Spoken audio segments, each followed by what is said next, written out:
السلام الملكي.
In the name of Allah, the most merciful, the most gracious, Your Excellencies, Your Highness, our guests, and our followers online.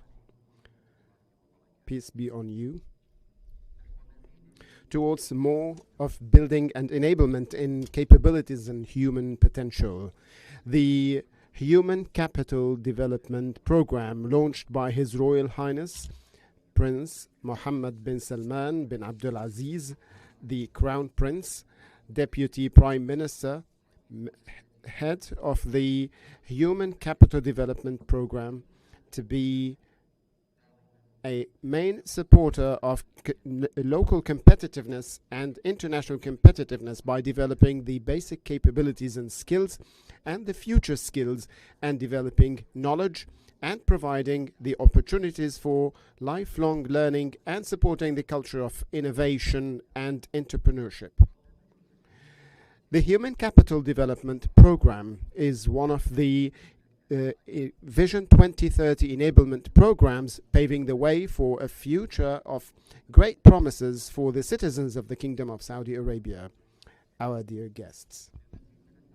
For further details on this program and what it offers, it is our great pleasure to start this panel session with our distinguished guests, His Excellency Engineer Ahmed bin Sulaiman Al-Rajhi, Minister of Human Resources and Social Development.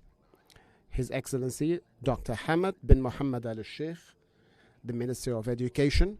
His Excellency Mr. Bandar bin Ibrahim Al-Khorayef, the Minister of Industry and Mineral Resources. His Excellency Dr. Khalid bin Abdullah Al-Sabti, Head of the TVTC. Dr. Ahmed bin Fahd Al-Fuhaid, the Governor of the TVTC, Technical and Vocational Learning. The panel discussion will be led by Dr. Enas bin Sulaiman Al-Issa. The session starts after this presentation.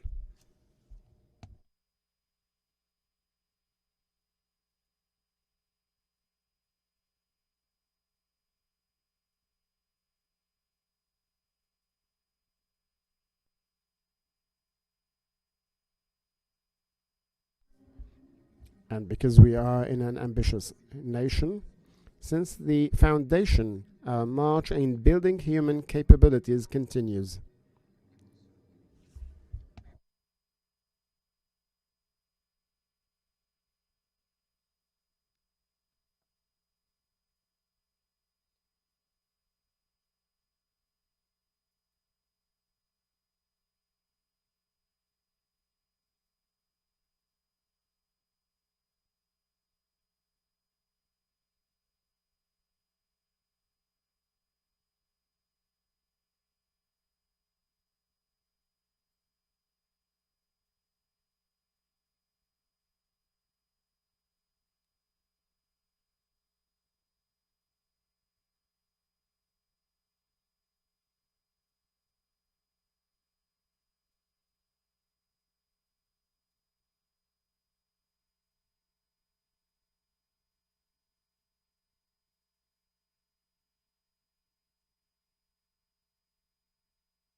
In the name of Allah, the most merciful, the most gracious, Your Highness, Your Excellencies, our dear guests, and our viewers and listeners, good evening, everyone.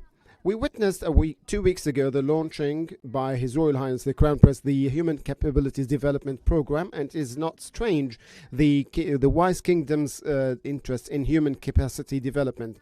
Luckily, holding this panel discussion comes in line with the celebrations of our nation of our 91st National Day, the day of unification of the Kingdom of Saudi Arabia by the founding King Abdulaziz.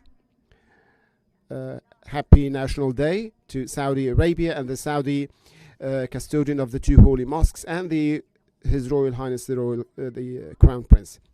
Our dear guests, a highly competitive citizen is the main title of the Human Capability Development Program, one of the Vision 2030 vision programs.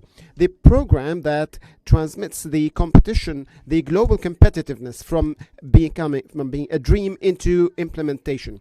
It is a total strategy to develop the human capacities and capabilities, starting from the KG, going to the public schools, KG to 12, technical and vocational learning, then going into the labor market up to after the retirement. This strategy is implemented by so many stakeholders in the government in partnership with the private sector and the non-government and non-profit sector by implementing 89 initiatives, fulfilling a cohesive effort to prepare the humans' capacities for the labor market and to make sure that we are fully prepared for the future to adapt with the future changes. Let us know further about the program and put the most important questions to be answered by our guests who are the members of the program. Welcome, dear guests.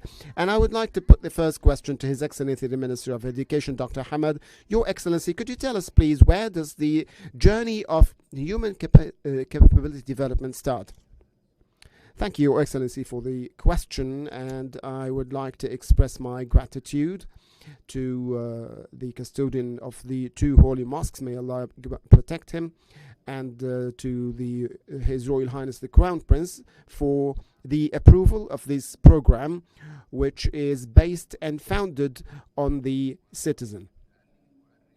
And to answer this question, let me highlight the three pillars or foundations of this program. These are, the first one, of course, is the development of a resilient and strong foundation for everyone in the human capability development. The second pillar is preparing the citizen for a labor market where they are competitive locally and internationally. And the third pillar is allowing the opportunities of learning, continuous learning, lifelong learning for every citizen. These three pillars or foundations, and let me highlight further the first pillar that relates to the establishment or foundation of a system, of a resilient and flexible and strong system for all. It is based, as we said, on the citizen. Our care for the citizen is not only related to the K-12, but also starts from the kindergarten stage. Kindergarten stage is seen as a key pillar in providing a strong system of education in Saudi Arabia. And as you know, education at early stages is extremely effective and impactful. Children who start their studies in KG improve their skills and learning aptitude later on. Our target in the program is to increase the percentage to 40% of students joining kindergarten to up to 90% by 2030. Therefore, we are building the citizen from the early childhood years and sustaining that building up to from early childhood to adolescence to youth, The initiatives of the program were sprinkled on these three pillars in order to cover all the stages of growth and development of the citizens. Also, it enables early kindergarten education, allows all different developments later on, if they were started at that early stage. And then the student will have the ability to respond with the development programs and the changing plans, and also the changing of subjects and the learning focus, either in elementary school or in middle school. The program also focuses on a journey, a learning journey that aims to establish the skills in preparation for the future, not only knowledge-based. Here, we start the direction of students and guidance at an early stage before the end of high school. It starts earlier on, but there is also at the secondary school, where we start to guide the students and advise them into the most convenient tracks that are in line with their capabilities, skills, and dreams. These came in order to diversify the secondary school, so that it's not only a preparation for college, but also a preparation for life after the secondary school or high school, and also preparation in order to be prepared to enter programs in preparation for the labor market, in a development journey that is not necessarily a long journey, but the program also focuses on the process of the acceleration of students' educational journey, so they can somehow shorten it from 12 to less than 12 years. And also at university level, there will also be the possibility of acceleration to graduate with vocational or academic degrees that are required by the labor market and by the requirements of the skills of the 21st century. Thank you, Your Excellency. Talking about the labor market, I would like to ask Mr. Al-Rajhi, how will the program upskill the Saudi citizens' skills and prepare them for competitiveness in the local and global markets? Please, Your Excellency. Thank you. In the name of Allah, most merciful, most gracious, and I would like first to thank the organizers of this panel discussion to talk and explain this human capability development program, which, as you have also referred to, the aim of which is to prepare a competitive citizen locally and internationally. There is no doubt that the program is a key foundation and requirement by the labor market. It will greatly enhance the competitiveness of the labor market. For the extreme importance of this program in the Vision 2030, His Royal Highness the Crown Prince Mohammed bin Salman headed this program, and this is because of his personal perception of the importance of the human capability and development. In a meeting with His Excellency, His Royal Highness, when he was asked what are the most important treasures of this nation, he said the Saudi citizens. So thank God we have a leadership that has full potential, full belief in the potential of Saudi citizens. As for Your Highness question, Your Excellency's question, the program deals with numerous pillars that support the labor market, starting from preparing the youth for the labor market. Today, our labor market in the current day, we believe that it is different from the labor market in the future. The Kingdom's Vision 2030 speaks about a new economy, speaks about new promising sectors, and therefore the program aims to prepare our youth for this in local and the future labor market.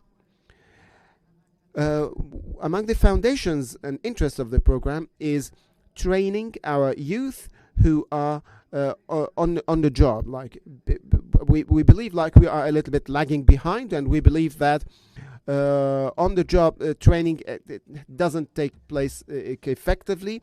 We are in extreme demand to train our youth and the elderly people as well. Therefore, the other key pillar is training citizens, those who are on the job, or if they have 10 or 20 years of experience, they still need to cope with the international and global changes. And we have to continue and sustain this personal development, and that's a key pillar. Also, in relation to those who graduated from colleges or schools and have great potential, however, they were not able to be, or what we call them as the reskilling or the upskilling.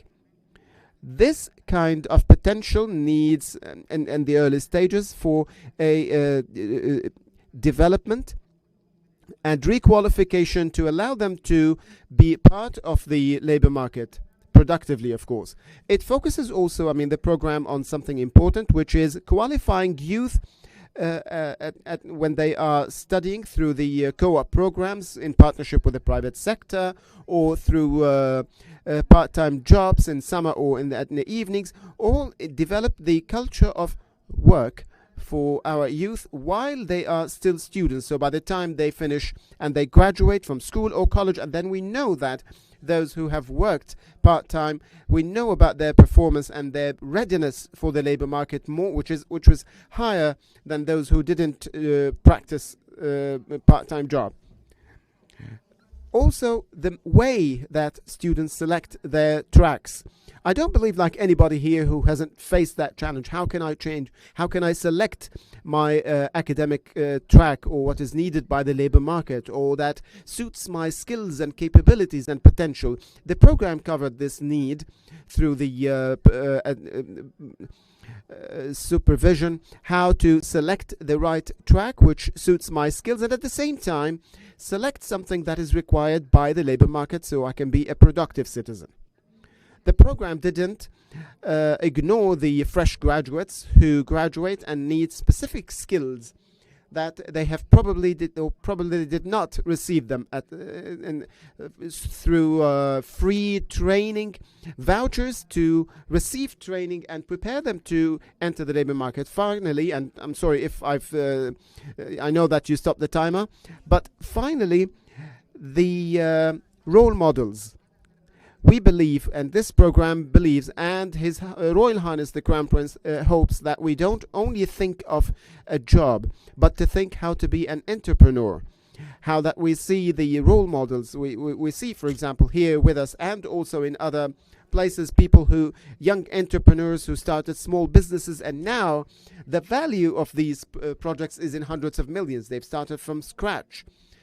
Those role models of entrepreneurs, this program aims to instill this concept that as you are looking for a job, do not forget to look for an opportunity to build your own business, so that instead of looking for a job, you become an employer and provide others with. This is what the program participate with.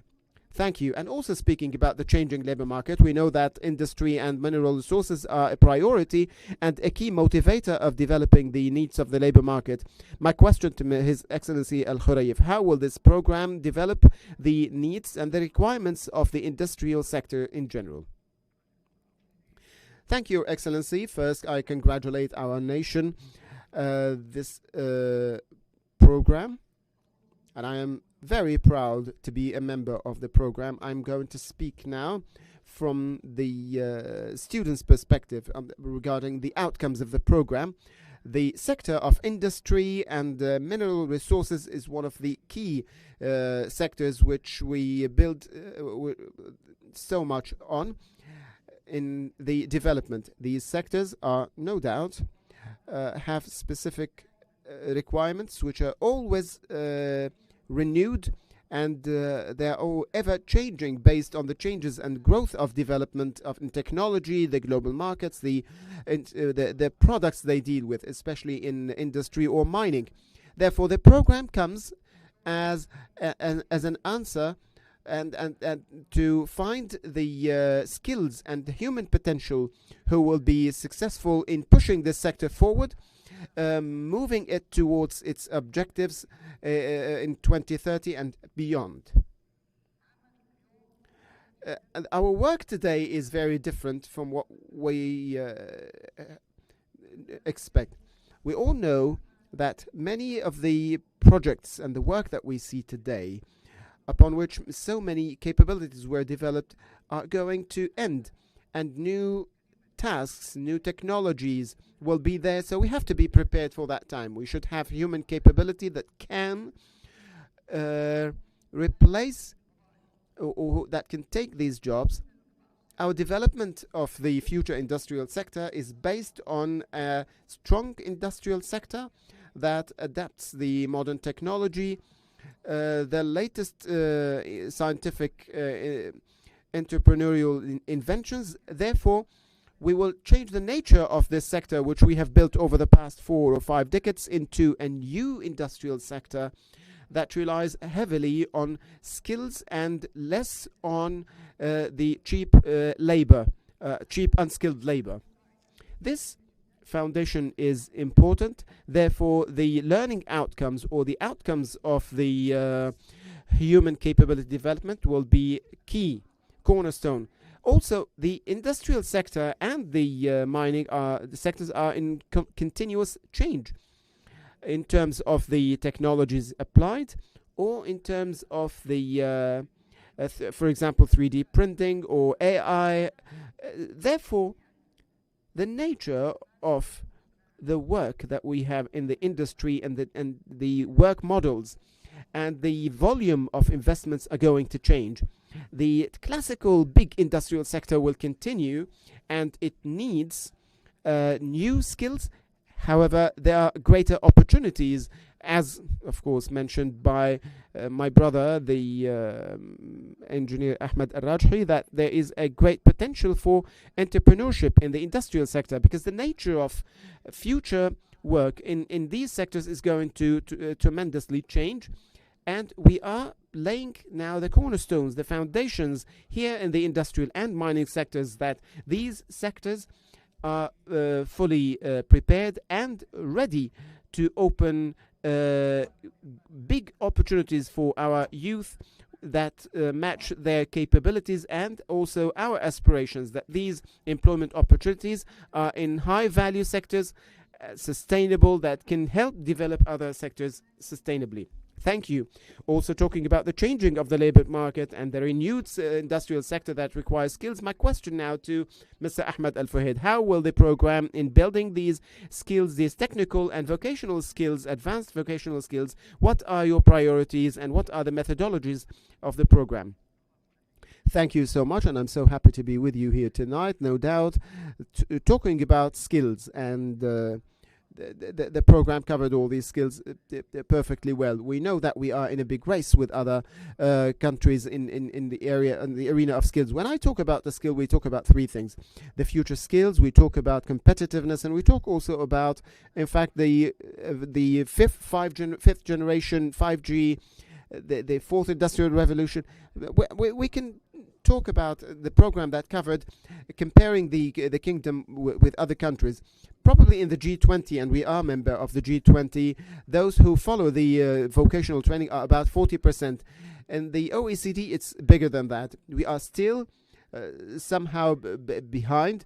Therefore, the program focused there to enhance the participation or engagement in this training, and also enhancing the capacity of admission in the vocational training to be also enhanced with sustainability. On the other hand, which is the quality is wise, not quantity wise, we know that in fact there are numerous areas that have been opened.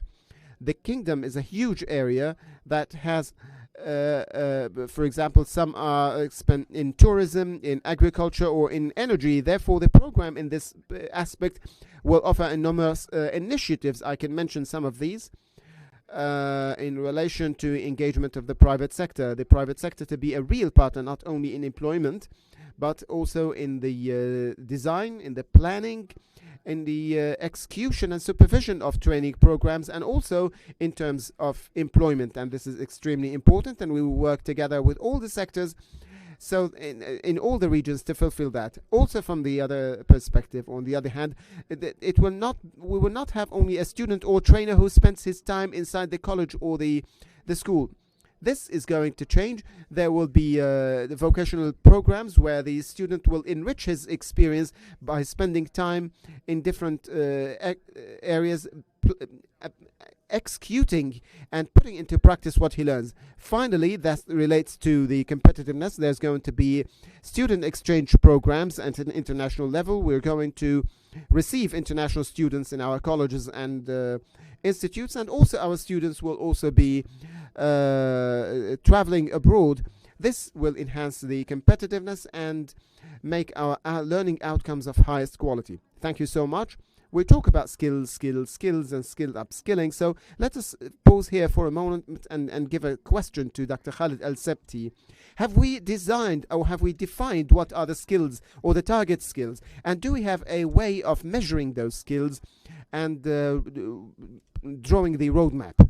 Thank you, Dr. Enas. The world is facing numerous opportunities and challenges, and also to succeed in this world, we have to provide our youth with the necessary skills to face the fast-changing labor market and enhance their competitiveness locally and internationally.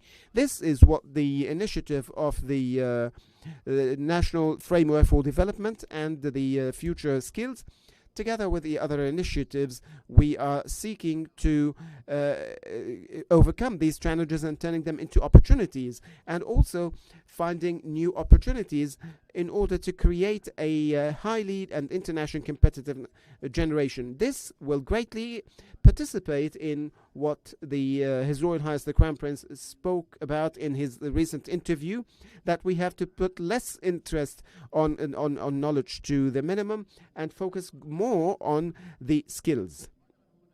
The first initiative is the National Framework of Skills, where we lay the foundations to identify the skills and define the skills in a way that is in line with international standards, also naming the labor market's required skills in the different sectors.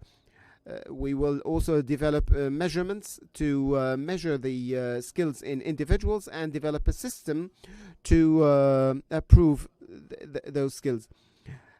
The other initiative to cope with the fast-changing world, we are going to read the requirements of the future in terms of skills and identify the expected in the short and medium and long-term skills for the labor market.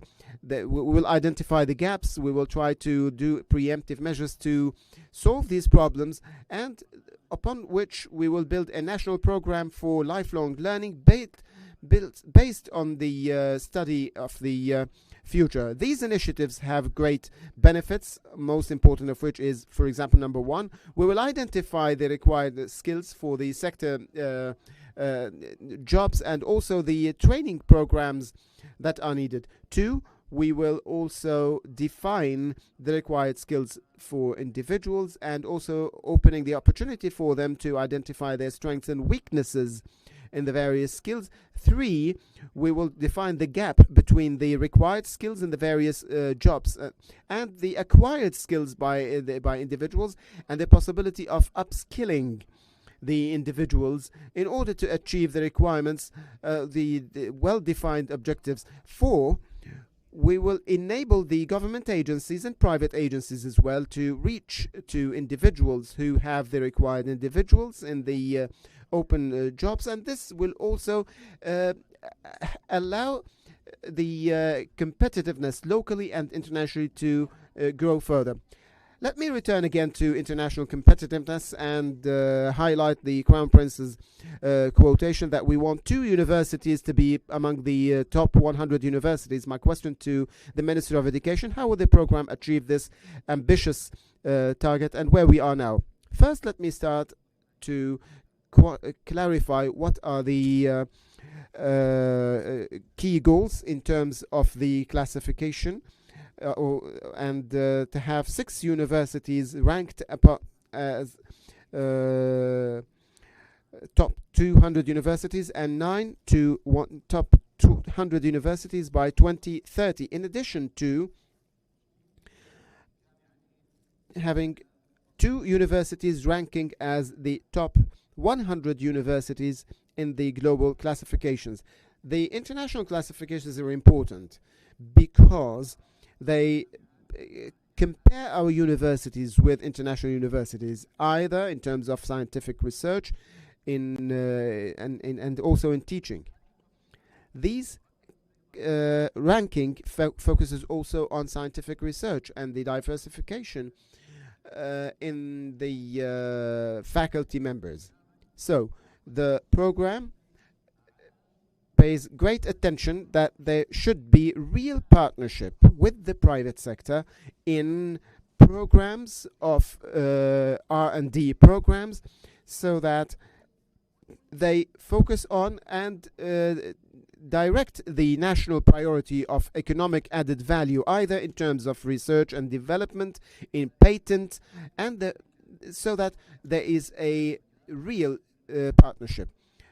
The program will also fulfill the target through evaluating or assessing the universities based on the speed of employment for their graduates, which makes the universities also revise all their programs, all their plans based on the requirements or the renewed requirements for labors and the 21st century skills, and will also focus in their programs on the degrees or vocational degrees in addition to the academic degrees.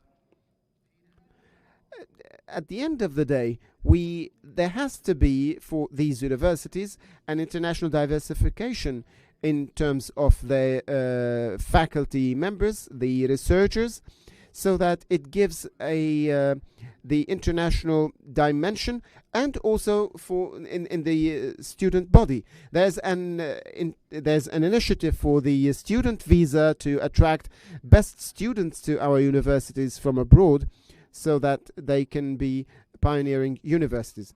Thank you so much. This is a key pillar in this program, which is the harmonization between the requirements of the labor market and the learning outcomes or the university outcomes. And you referred to this quickly, but because this is an important question for everyone, could you focus a little bit in your question on what are the mechanisms or the strategies to link the learning outcomes with the requirements of the labor market?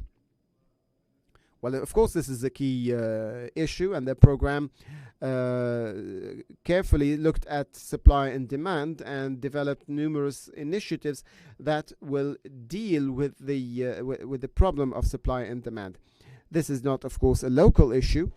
In the G20 sessions, most of the G20 are suffering from this supply and demand. So this is not only peculiar to our context. The program mainly focused on numerous initiatives on how to address the universities' problems with the labor market, and also the problems of the labor market with universities. One of the key programs is the supply and demand unit, which is one of the key initiatives in the program and I'm sure that all the universities and institutes are trying to answer this million-dollar question: how can I know what the labor market needs?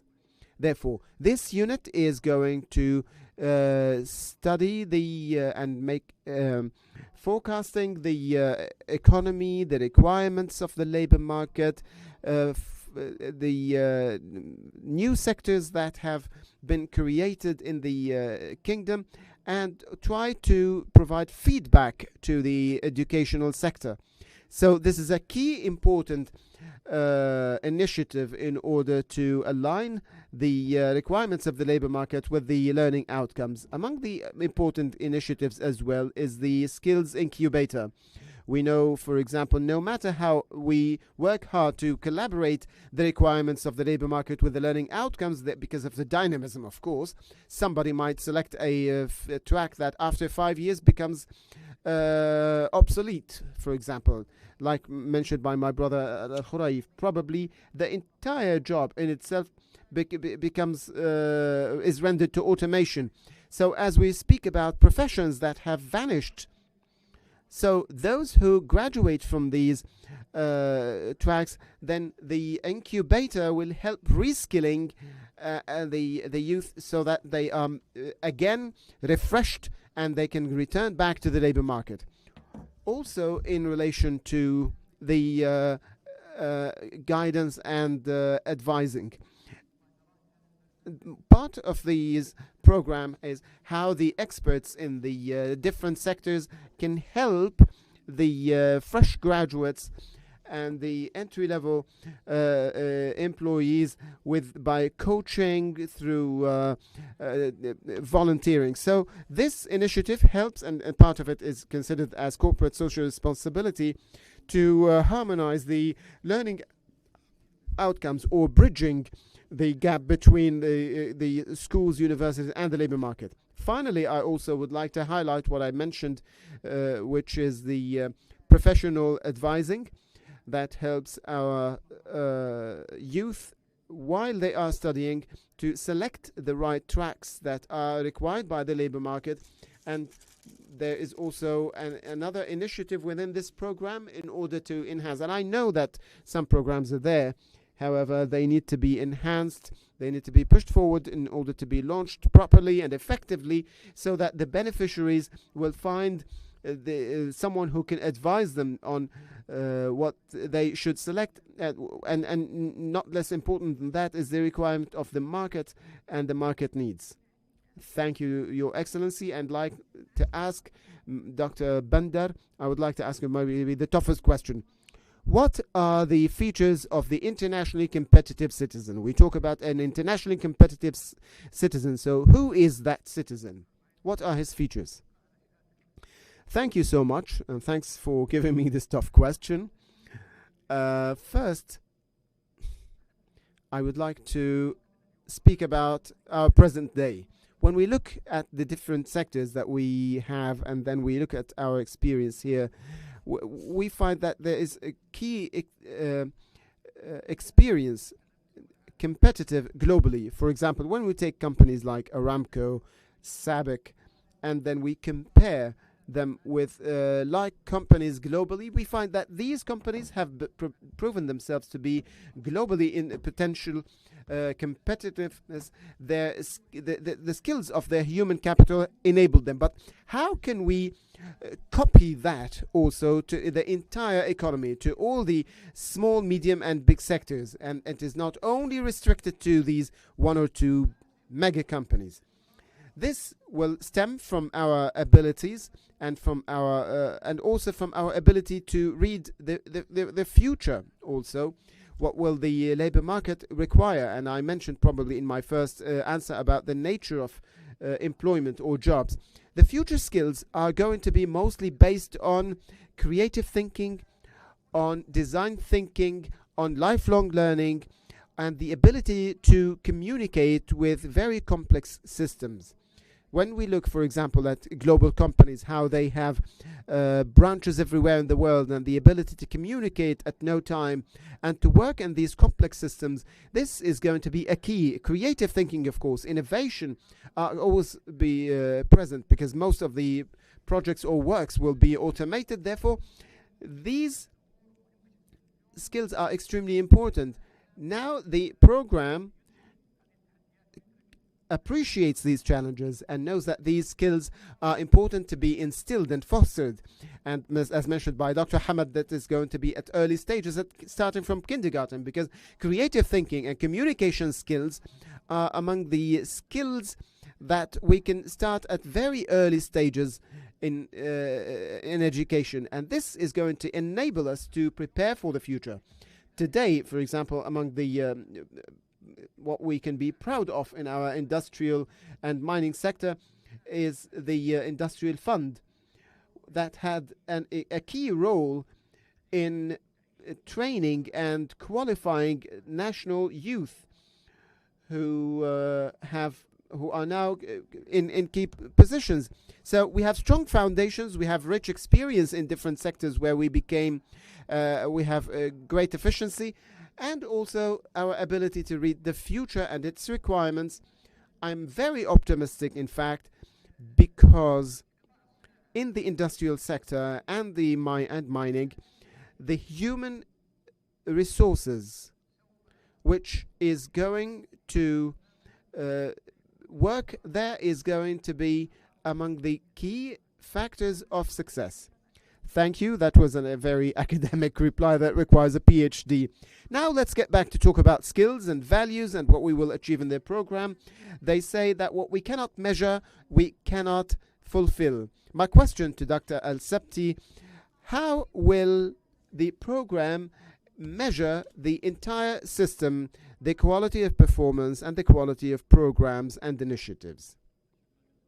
Thank you so much. It's a key question. In fact, in the past and internationally, the challenge was providing education. And numerous countries, including Saudi Arabia, we overcame that.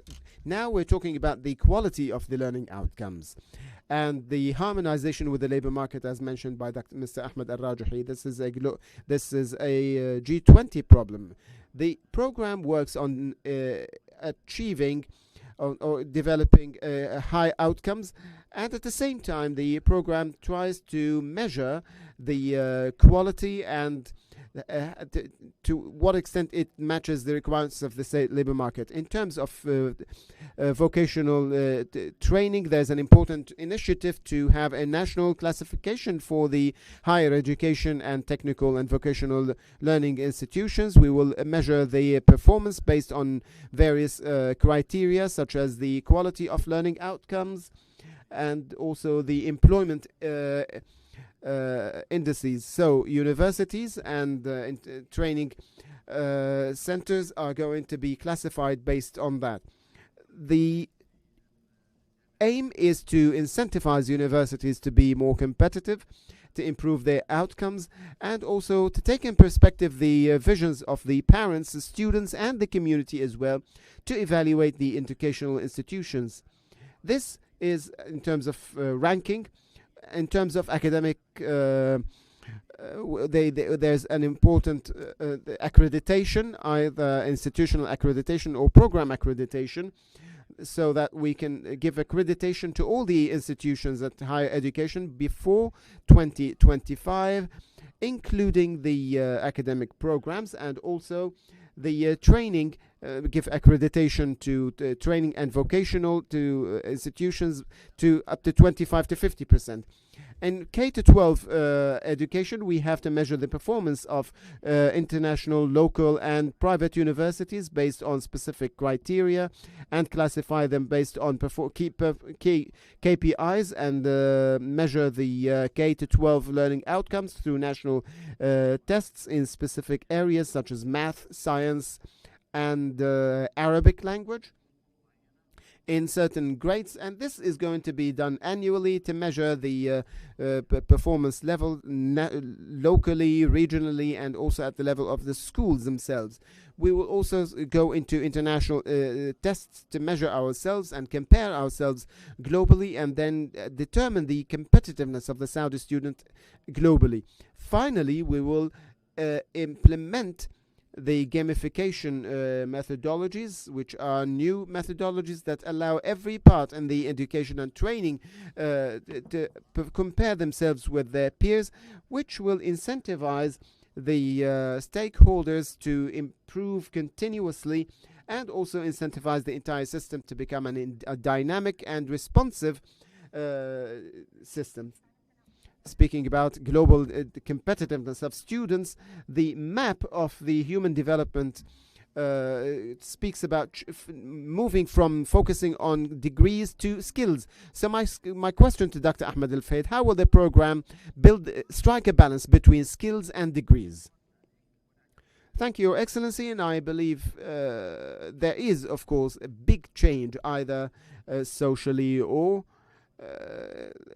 in terms of training and skills. And let me start by saying that some countries have moved from employment based on degrees to employment based on skills, and started that. This in government sector, but also in the private sector. I believe this is taken for granted. The private sector determine their needs based on the skills of the applicants more than looking at their degrees. Of course, in the program, this is covered thoroughly. There will be professional degrees that will play a role. These degrees are built in the business sector, and they will have a great role in improving and polishing the skills of our citizens to become internationally competitive. On the other hand, there is going to be the development of programs at different levels. Previously, we designed the programs for any field to be for 4 or 3 years. But now this is not logical, because some jobs require skills with shorter or sometimes longer periods. Therefore, there will be a revision of the training and the educational programs based on the requirements of the business sector, as mentioned by Dr. Khalid Al-Sabti in relation to the National Framework for Skills. There's going to be high coordination with that program there. Therefore, in the future, I expect there's going to be great competitiveness for the degrees based on this national framework that satisfy the requirements of the labor market. And now the biggest employer is the private sector, that is interested more in the skills than the degrees. Thank you. I think we're running a bit short of time, and probably, but I would like to ask the most common, frequently asked questions. Dr. Hamad, many are asking about lifelong learning. What does the program mean by lifelong learning? Does that mean like you can open up the age requirements for joining universities? Thank you, Excellency.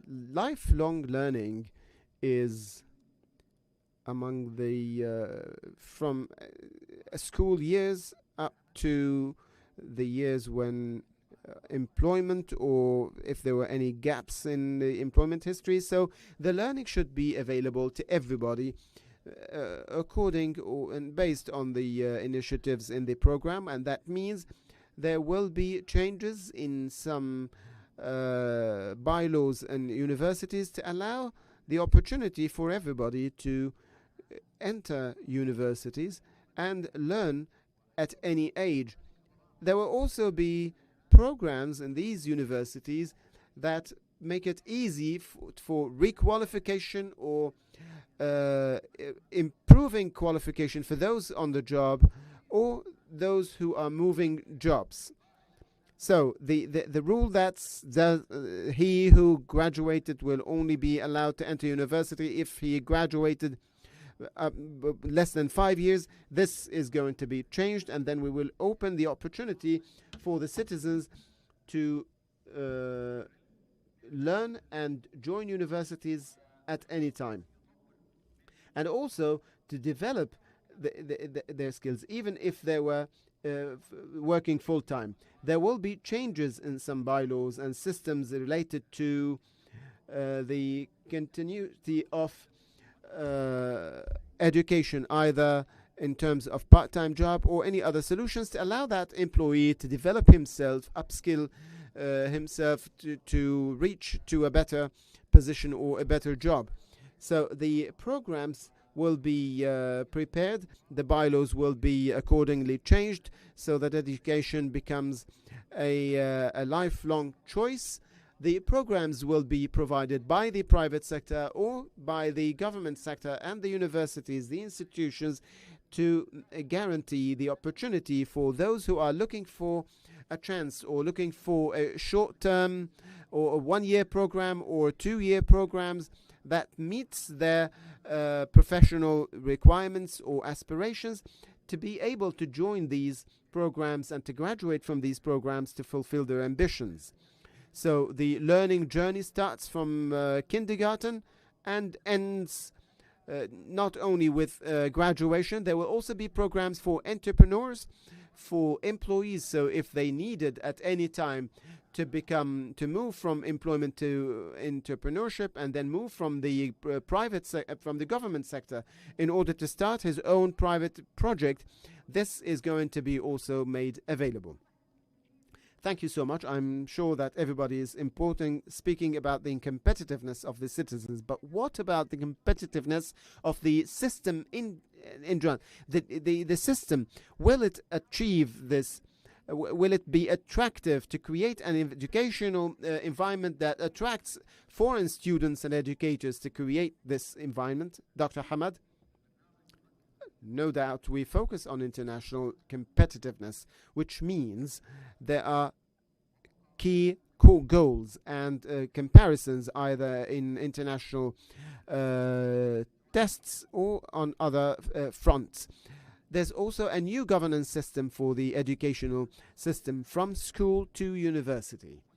A new governance system that changes the offered programs to our sons and daughters, either in the specialization tracks in the various stages, and to start to prepare them early on in the skills or domains or specializations for which they have the inclinations or the skills, so that we can shorten their journey and prepare them in the shortest and fastest way to help them competitively enter the labor market or to universities, if that was the governance of universities will be different in terms of programs. There will be a harmony between what is required by the labor market through key performance indicators of any program or any plan, and the success of that program in employing the graduates fast enough and successfully, effectively in the required skills and the required jobs. All is going to be included in this governance for international competitiveness. This competitiveness is highly important. The program enhances the capabilities of the pioneering research universities to be internationally competitive. So if we, for example, look, we find that we have one city which is considered one of the best cities for a best city for education. We hope to have more than one city, so that the kingdom becomes an educational destination in the world for students from all countries to want to come and study here. The program also laid the foundations for an international diversification in these pioneering universities, so that the least, either in terms of researchers, the faculty members, or the students, is 5%. We need to increase our competitiveness in these universities and to attract the best to increase the competitiveness of these universities. Let me also mention that His Royal Highness the Crown Prince also defined and determined that there should be one university, which is King Saud University, that should become one of the top 10 universities in the world. And this requires development, restructuring, and we trust that they will be able to do that, and we are waiting for the 6 universities to join the ranking of the 200 universities by 2025, and probably more than 6 universities, but this is the minimum requirement, and also reaching to 9 universities by 2030, and to 2 universities to become one of the best 100 universities globally, and one to be one of the top 10 universities in the world, inshallah. So before we move to the questions of the floor, my last question to all our guests: what is the impact and your aspirations? I would like to start with Dr. Ahmed Al-Fahid, please.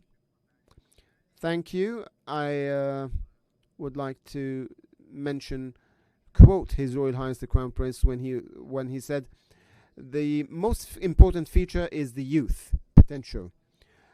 This human capability development is bearing in its attention the development of youth. Therefore, all our programs and initiatives are going to help build this quality and increase the participation and engagement in the training and vocational training programs and the employment, which will enhance, of course, our competitiveness of human capabilities in Saudi. Thank you, Dr. Khalid.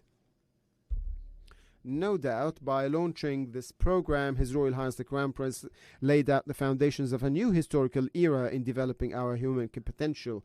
The impact, God willing, will be great. The program is working based on clear vision, and in order to achieve a comprehensive change in our educational system, according to an integrated international initiative with partnership with the private sector to build a creative generation, internationally competitive. Dr. Bandar? Very simply, Vision 2030 is based on the diversification of the economy. And we cannot imagine this is going to be fulfilled through spending on infrastructure and changing systems. This is going to be requiring leadership, requiring youth to be working to ensure the sustainability of development and growth in the kingdom, so that we can fulfill the targets of Vision 2030 and beyond. Thank you, Mr. Engineer Ahmed.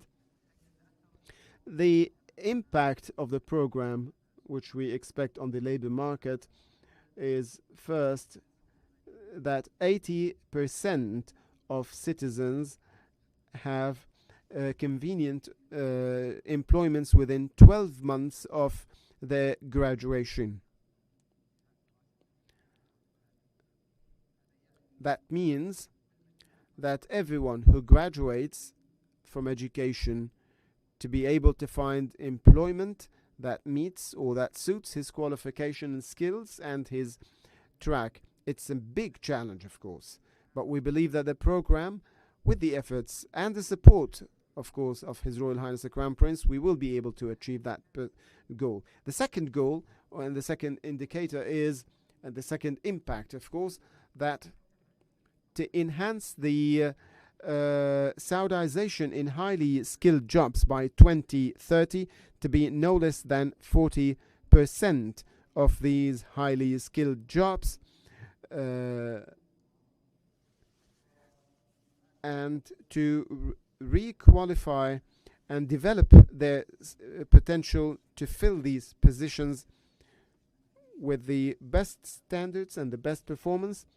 And consequently, I believe that if we don't achieve those two targets, then by achieving them, we believe that the program is going to fulfill its impact for our citizens who, and a citizen has the right to have the best education and the best labor market and the best employments and jobs.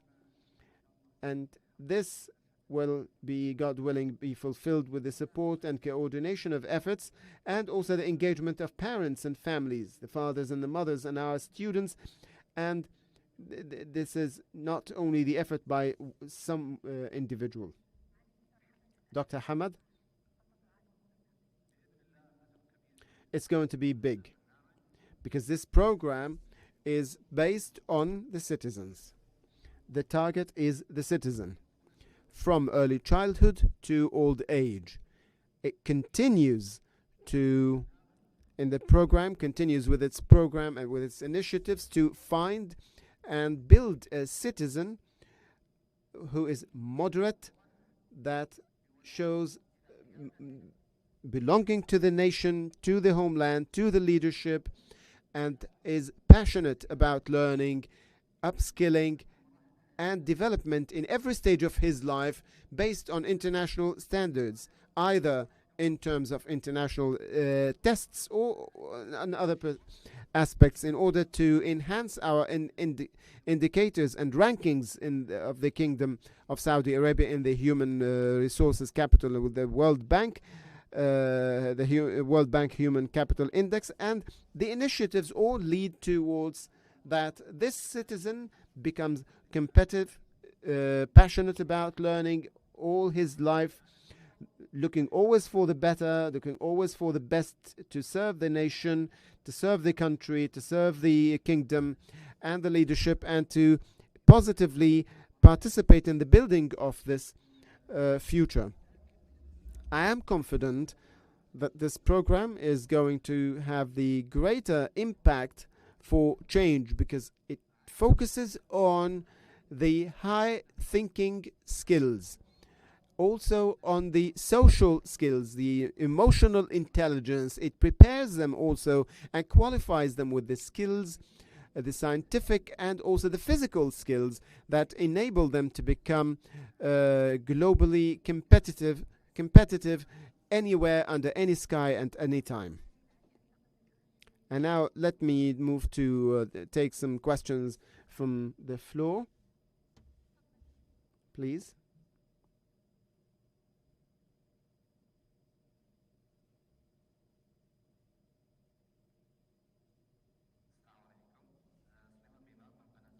Sulaiman Miman from Rotana Khalijia. My question to the governor of TVTC, Dr. Ahmed Al-Fahid. The program aims to enhance the registration in this education to be 33% by 2025.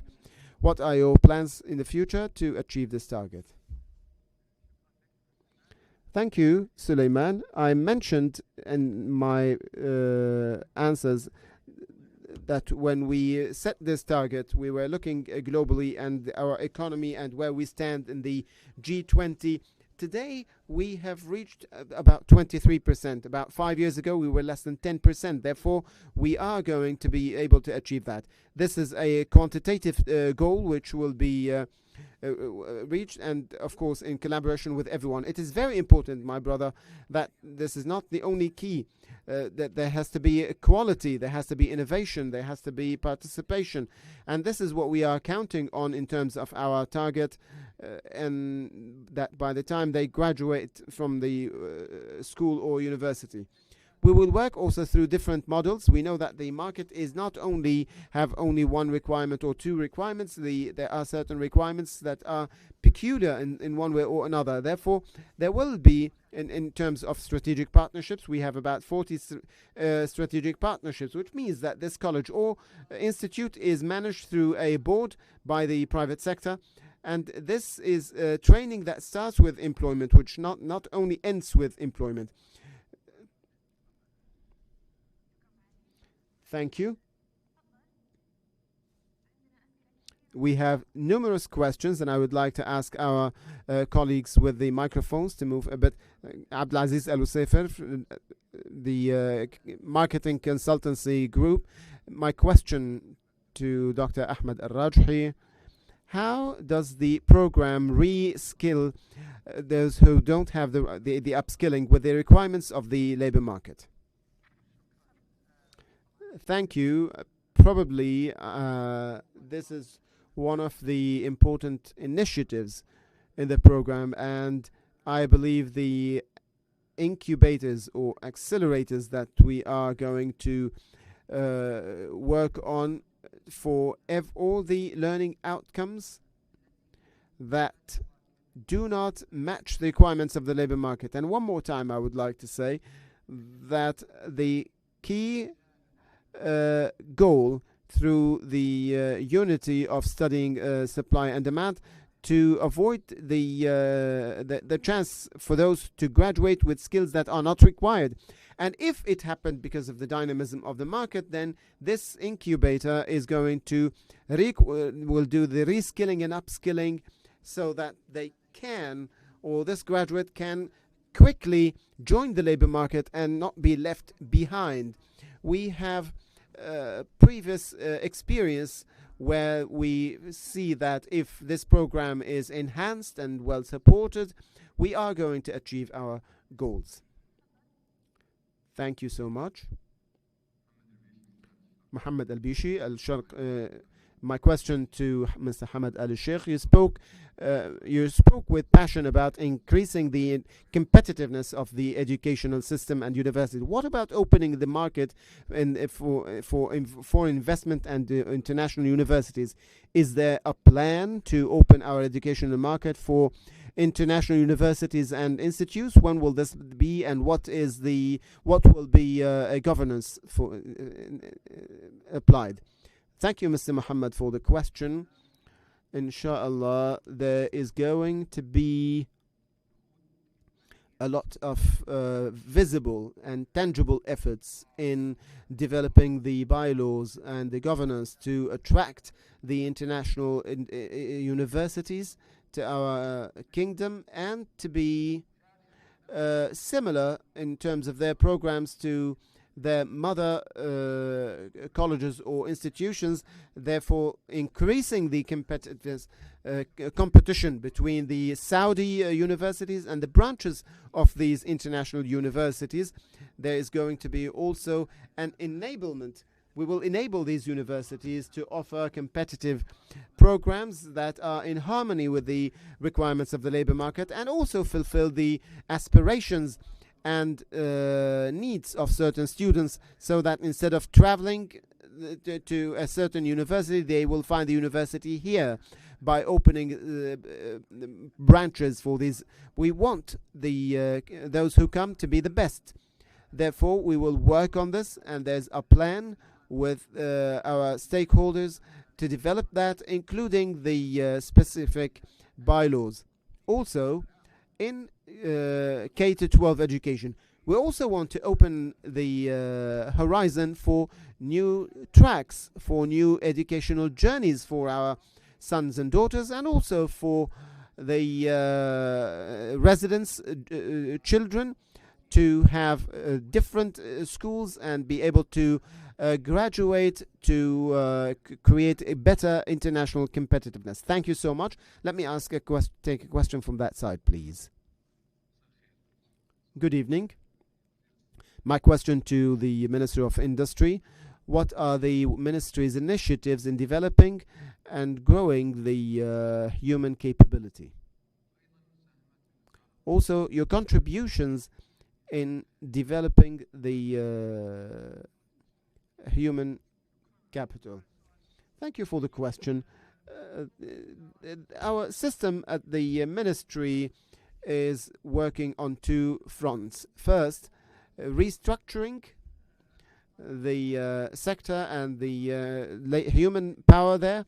The industrial sector can, over the past 40 years, maybe a great part of it depended on low unskilled labor, and we work through the strategy in our ministry to restructure this sector to become for the target industries to be dependent on high skills, offering opportunities for the 21st century skills that we do not have today. And this is going to create opportunities for our youth in the kingdom.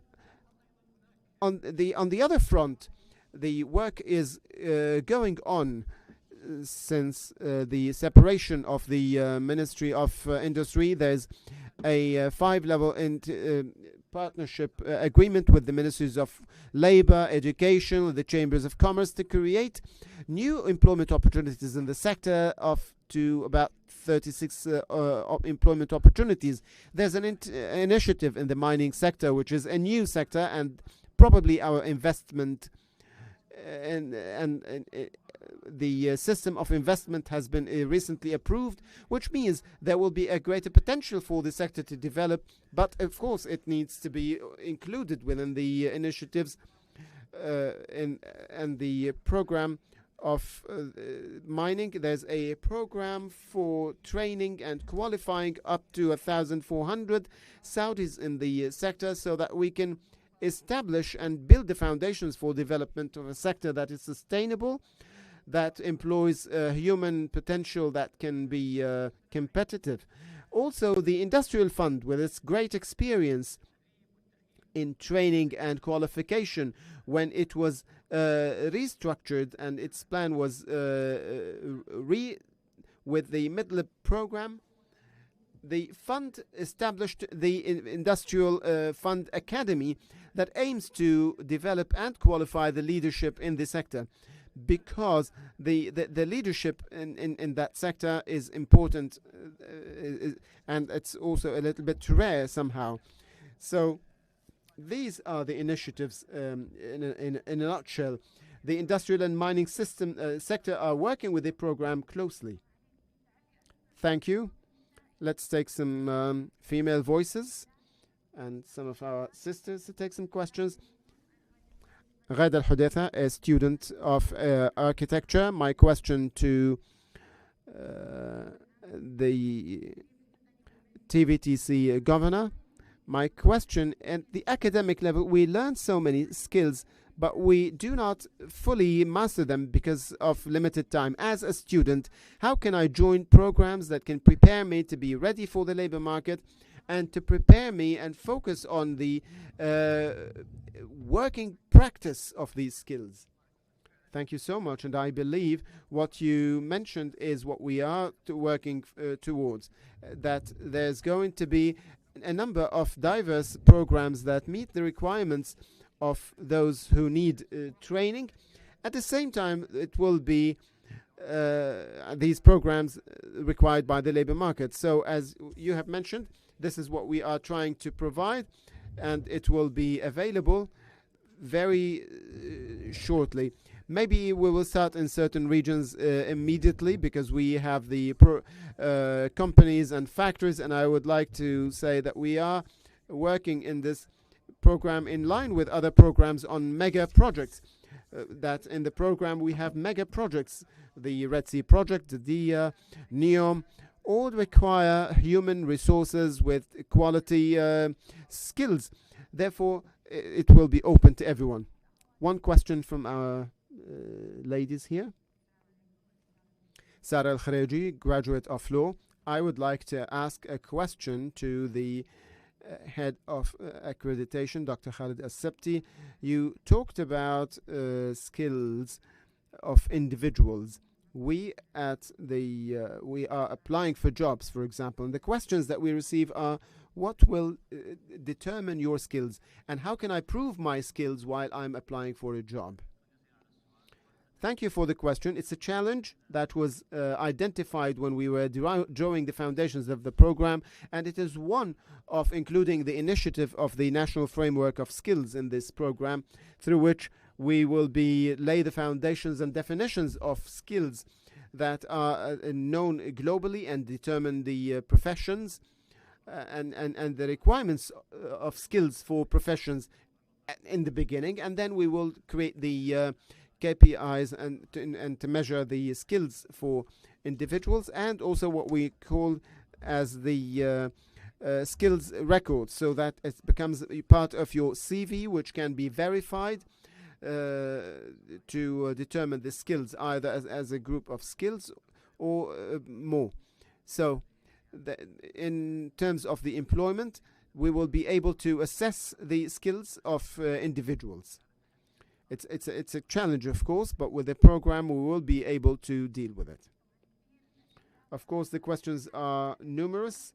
I'm going to rely on my colleagues to send the microphone around the room. I am student Abdulaziz Al-Mohammed, a secondary school student. My question to the Ministry of Education: Your Excellency, as a student in high school, I always have thoughts and I feel hesitant about what to study at university. My question, Your Excellency, is it possible for the program to help me to identify my track and what I need to study? Thank you.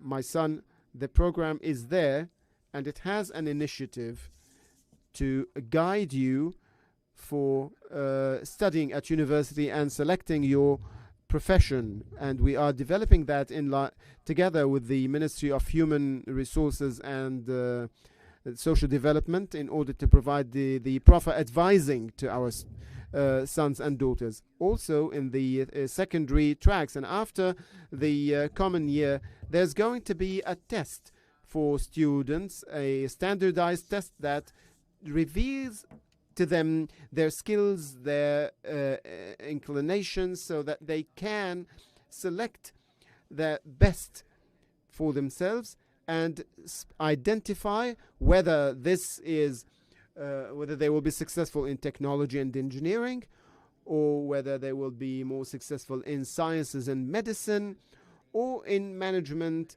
And all of this is going to be part of the skills that we will be, or that will be, these will be the enablers, so to speak, to our students to identify their, to determine their future, so that their educational journey is successful, that leads to fulfill their dreams in the fastest ways and in the most efficient methodologies and the best plans. There are many questions that came online, but we have reached the end of time. I would like to take one question from the first row. Let's take a question from the first row, please.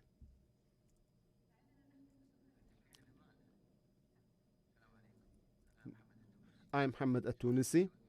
Thank you, Your Excellencies. You were very straightforward, and there's my son had a scholarship by Aramco, and my sister had a scholarship by SABIC. And I'm going to send them a letter. I want you to send them a message. What would you send them? I would like one of Your Excellencies to answer my question. Dr. Hamad?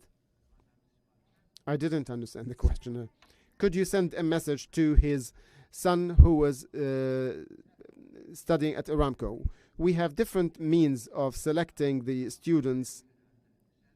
No, I would like you to send a message about the Human Capability Development Program. So, if in a nutshell, what can you tell them about the program? Okay, we can tell them first, persevere. Yes, your son and daughter. Of course, your son and daughter. We say, work hard, persevere in your plan, which was given to you by the employer for you. And once you return back successfully, you will find, God willing, first, an integrated system of continuous learning, upskilling, reskilling, in a way that guarantees that you will be able to proceed in your professional life and succeed there through a well-supporting system in terms of universities, training centers, government or private, that will qualify you to reach advanced levels. You are more lucky than many of our generation who go without a promise. We hope that all the scholarship programs are based on an employment promise for our sons and daughters. Thank you so much. The program says your capabilities is the future of our homeland. Let's send them this message. Thank you, Your Excellencies. Thank you, our dear guests, for participation, and thanks to our guests. And because the spirit of the program is the will and determination of the Saudi citizens, we would like to conclude this with a video from which we can draw the inspiration from the vision and the leadership from the His Royal Highness the Crown Prince, the godfather of the vision, so that we start and we end with the quotation that the Saudi citizen is our most important treasure. Thank you very much.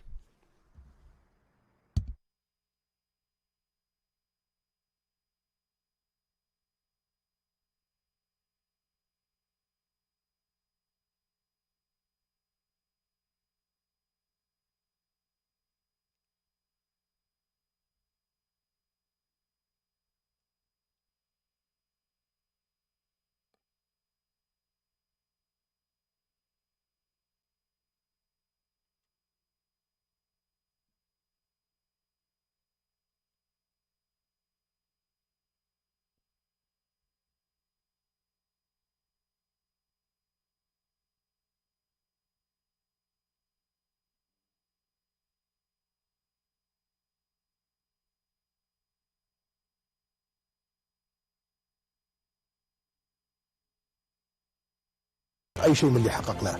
لأن قدراتك مستقبلنا.